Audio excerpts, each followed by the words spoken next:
How to add Amazon affiliate links to YouTube.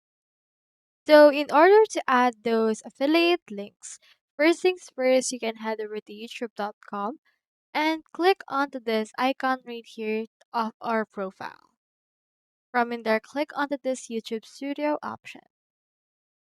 Once you have done that, we will be redirected to studio.youtube.com. Alternatively, you can go directly to this particular URL in order to see your own studio. Now, in here, the best thing you need to do is you just need to add your affiliate link to your content. Click on your content option right here, and then just choosing here the pencil icon.